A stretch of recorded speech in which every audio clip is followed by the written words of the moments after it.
안녕하세요. 유관재 목사입니다. 꿀보다 더 단 말씀이 있는 달콤한 큐티 시간입니다. 사하라 사막을 가면서 느낀 것은 사막에서는 나침판이 제일 중요하구나. 먹는 것도 필요하고 나를 이동하는 수단인 낙타도 중요하고 여러 가지 많은 것들이 필요하지만 그러나 내가 걸어가는 그 길에 가장 중요한 것은 방향이 제일 중요합니다. 방향을 잃으면은 먹을 것도 모든 것도 다 잃어버립니다. 나침판이 가장 중요합니다. 어쩌면 광야와 사막 같은 세상을 살아가는 우리에게 중요한 것, 그것은 나침판 되는 하나님의 말씀일 것입니다. 오늘도 내가 어떤 방향으로 가야 될지를 가르쳐주는 그 주님의 말씀을 깊이 묵상하면서 하나님을 바라볼 수 있는 시간, 달콤한 큐티를 시작하겠습니다.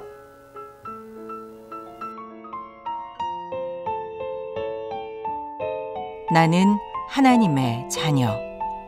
갈라디아서 3장 26절. 너희가 다 믿음으로 말미암아 그리스도 예수 안에서 하나님의 아들이 되었으니.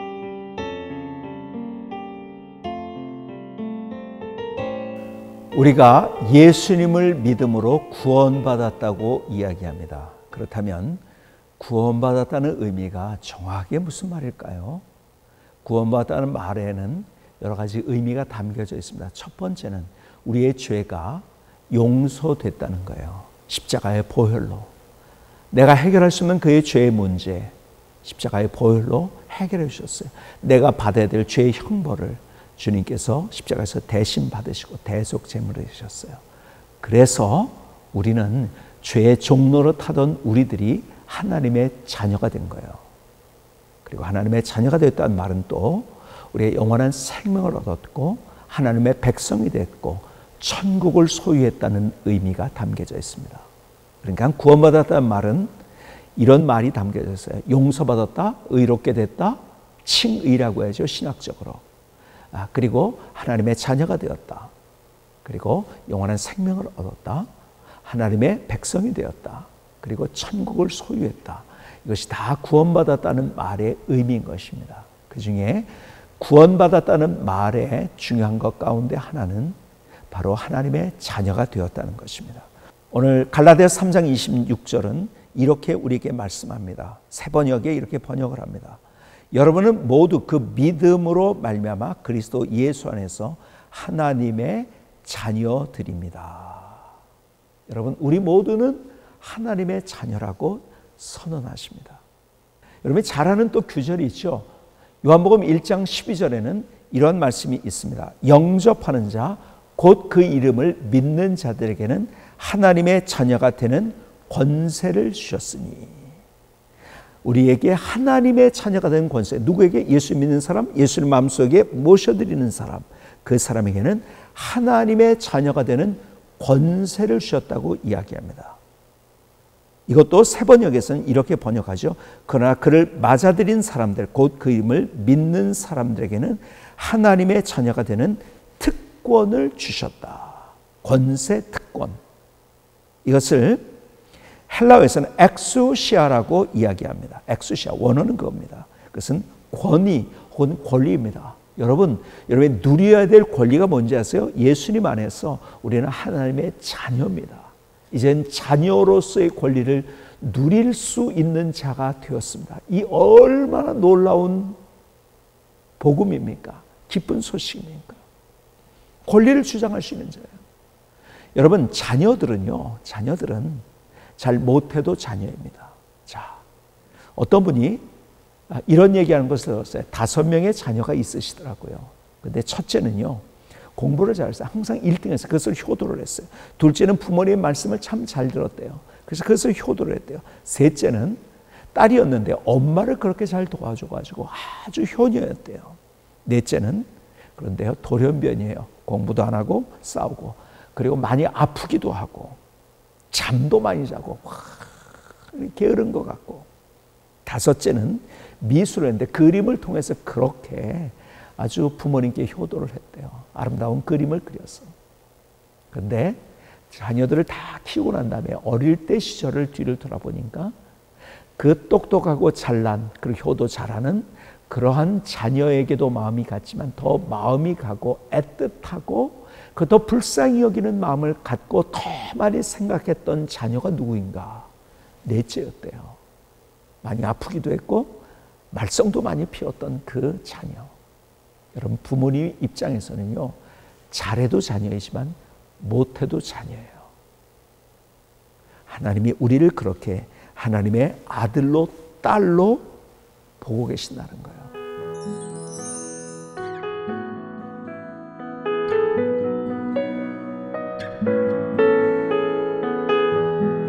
하나님이 우리를 자녀로서 어떻게 생각하고 있는지를 누가복음 15장에 우리가 흔히 얘기하는 탕자의 비유를 통해서 우리에게 가르쳐 줍니다. 여러분이 잘 아시죠? 둘째 아들이요, 자기가 혼자 잘할 수 있다고 생각하고 아버지 내게 줄 그 분깃 유산을 내게 주십시오. 내가 가서 한번 멋지게 살아보겠습니다. 가지고 나갔어요. 집을 나갔죠. 어떻게 됐습니까? 그런데요, 허랑방탕했어요. 그러니까 모든 걸 잃어버리게 됐죠. 사람들이 떠나갑니다. 마침내 돼지들이 먹는 쥐염려매나 먹을 수 있었던 그의 삶, 자기 스스로를 봐도 너무 치근한 거예요. 우리 아버지 집에 가면 종들도 이것보다는 더 잘 살 수 있는데, 그래서 어떤 마음을 가졌냐? 아, 내가 아버지라고 이제는 내가 얘기할 수 없어. 그러나 우리 아버지 집에 가면 종들로 취급해도 난 이것보다 더 잘 살 수 있어. 그리고 터벅터벅 그는 걸어서 아버지 집을 향해서 갑니다. 성경은 누가복음 15장 17절 이하는 이렇게 이해합니다. 이에 스스로 돌이켜 이르되 내 아버지에게는 양식이 풍족한 품꾼들이 얼마나 많은가. 나는 여기서 죽여 죽는구나. 내가 일어나 아버지께 가서 이르기를 아버지, 내가 하늘과 아버지께 죄를 지었사오니 지금부터는 아버지의 아들이라 일컬음을 감당하지 못하겠나이다. 나를 품꾼의 하나로 보소서 하리라 하고, 그리고 돌아갑니다. 여러분, 아버지께로 돌아가는 이유가요, 아버지의 사랑에 벅차서 돌아간 것도 아니에요. 효도하려고 돌아간 것도 아니에요. 힘들어서 돌아가려고 했던 거예요. 터벅터벅. 그런데 20절을 보시겠습니까? 아버지가 어떻게 하세요? 이에 일어나서 아버지께로 돌아가니라. 아직도 거리가 먼데 아버지가 그를 보고, 아들이 보기 전에 아버지가 먼저 봤어요. 계속 아들을 생각하고 있었다는 거예요. 하나님이 우리를 먼저 보신다는 거예요. 그를 치근히 여겨 사랑하는데 너무 불쌍한 마음을 가지고 사랑한다는 거죠. 달려가서 목을 안아줬어요. 아버지가 먼저 달려가세요. 하나님은 우리에게 그렇게 달려오시는, 내가 주님께로만 향할 때 나를 달려오시는 나의 아버지, 나를 안아주시는 아버지. 그리고 재밌는 것, 원어를 보다 보니까요, 여기 입을 맞췄다는 표현이 어떤 표현이냐면 한 번 입을 맞춘 게 아니에요. 계속해서 반복해서 입을 맞춰요. 좋아서 어쩔 줄 몰라 하는 그 마음을 가지고 입을 맞추는 아버지. 그게 하나님의 마음이라는 거예요. 여러분, 아버지는 아들을 사랑합니다. 아들이 생각하는 것보다 아버지는 아들을 더 생각하고 사랑합니다. 그게 하나님의 나를 향한 마음이라는 거예요. 내가 자녀라는 의미라는 거예요. 두 번째, 여기에 보니까 아버지는 어떻게 합니까? 종들에게 이르리되, 22절의 말씀이죠. 누가복음 15장 22절. 제일 좋은 옷을 내어다가 입히고 손에 가락지를 끼고 발에 신을 신기라. 그리고 잔치를 벌입니다. 너 돌아왔으니까 잘 됐어. 난 너의 인생을 책임질 거야. 아버지는 자녀를 사랑합니다. 첫 번째. 두 번째는 사랑할 뿐만 아니라 책임집니다. 지나가는 아저씨가 나에게 선물 줄 수 있을지 모르지만, 내게 용돈 너 참 잘했구나 하고서 얼마를 줄 수 있을지 모르지만, 그러나 내 인생을 책임지지는 않습니다. 그런데 하나님은 우리의 인생을 책임진다는 거예요. 여러분, 하나님께서 우리의 아버지라는 의미 속에 담겨진 중요한 메시지는 이것입니다. 나를 사랑하시고 그리고 나의 인생을 책임지신다는 거예요. 나보다 나를 더 사랑하세요. 아니, 내가 아버지를 떠나서 내 마음대로 살 때 더 안타까워하는 마음으로 내가 돌아와서 그 아버지의 품에 안기기를 원하는 그 마음, 그것이 아버지의 사랑이라는 거예요. 그리고 막연히 사랑만 한 것이 아니라 나를 다시 입히시고 나에게 가락지를 끼우고 내가 아들이라는 것을 다시 인정해주고 내가 너에게 너의 인생을 책임져 줄 거예요. 나는 하나님의 자녀예요. 그것이 특권이라고 이야기합니다. 그 의미 속에서는 하나님이 나를 그렇게 사랑하신다는 거예요. 두 번째, 나의 인생을 책임지신다는 거예요. 하나님이 나의 아버지입니다. 그래서 나 하나님의 아들입니다. 딸입니다. 오늘 고백할 때 여러분들에게는 어떤 것이 더 와닿습니까?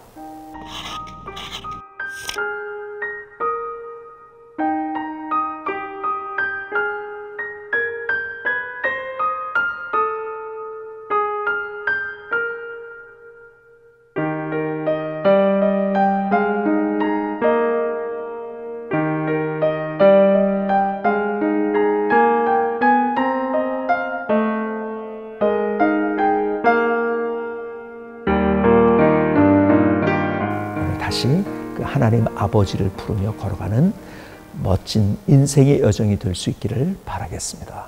함께 기도하시겠습니다. 사랑의 하나님, 하나님께서 우리의 아버지가 되어주심을 감사합니다.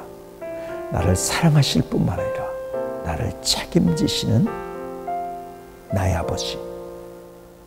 그래서 언제나 그 주님의 품에 안겨 자녀로서의 특권, 권리를 누릴 수 있는 멋진 인생을 살아가게 하여 주시옵소서. 예수님의 이름으로 기도하였습니다. 아멘.